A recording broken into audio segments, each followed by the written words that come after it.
निशास किचनमध्ये मी तुमचं स्वागत करीत आहे। आज आपण गाजराचा हलवा कसा तयार करायचा आहे ते पाहूया। मी इथं गाजर स्वच्छ धुवून खिसून घेतलेले आहेत।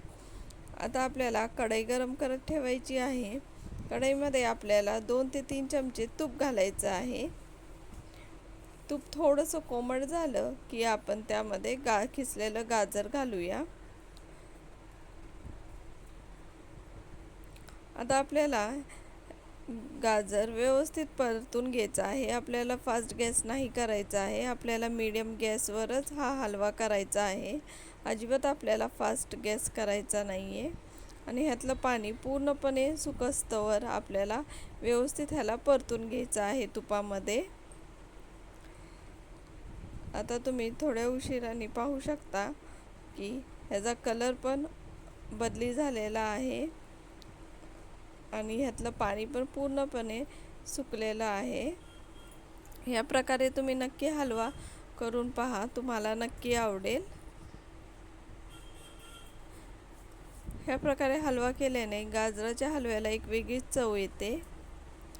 आता आपण ह्यामध्ये अर्धा लिटर दूध घालणार आहोत। मी इथं थोडीशी साईज पण घातलेली आहे, तुम्ही पाहिजे तर खवा घालू शकता। आता आपल्याला ह्याला व्यवस्थित परतून घ्यायचं आहे। आता आपल्याला दुधामध्ये परत एकदा ह्याला व्यवस्थित शिजवून घ्यायचं आहे। पूर्ण दूध आटेपर्यंत आपल्याला ह्याला व्यवस्थित परतून घ्यायचं आहे। दूध आटल्यानंतरच आपल्याला साखर घालायची आहे। 1 वाटी साखर आपण घालणार आहोत, म्हणजेच पाव किलो साखर आहे। 1 किलो गाजराला आपण कमीत कमी पाव किलो साखर घालणार आहोत। आता साखरेमध्ये पण ह्याला व्यवस्थित आपल्याला शिजवून द्यायचं आहे। साखरेला पाणी सुटतं। आता हे व्यवस्थित आपल्याला हे शिजवून द्यायचं आहे।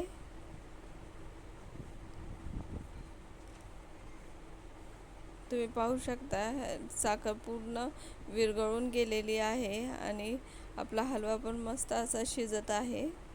आता तुम्ही पाहू शकता आता ह्यातलं पाणी पण पूर्णपणे संपलेला आहे आणि गाजरचा हलवा पण एकदम असा सुकला आहे आणि छान झाला आहे व्यवस्थित।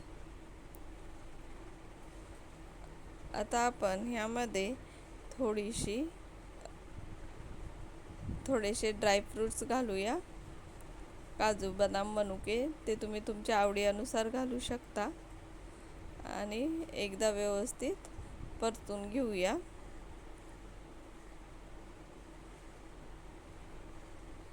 आणि लास्टला आपल्याला थोडीशी वेलचीची पावडर घालायची आहे। वेलचीच्या पावडरने खूपच छान चव पण येते आणि गाजराच्या हलव्याला एक सुगंध वास छान येतो।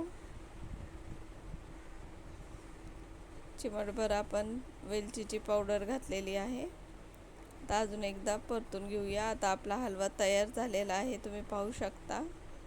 तुम्हाला जर माझ्या गाजराच्या हलव्याची रेसिपी आवडली असेल तर नक्की माझ्या चॅनलला लाईक, शेअर आणि सबस्क्राईब करायला विसरू नका। आपल्याला फार पण असा फडफडीत नाही हलवा करायचा आहे। आपला हलवा तयार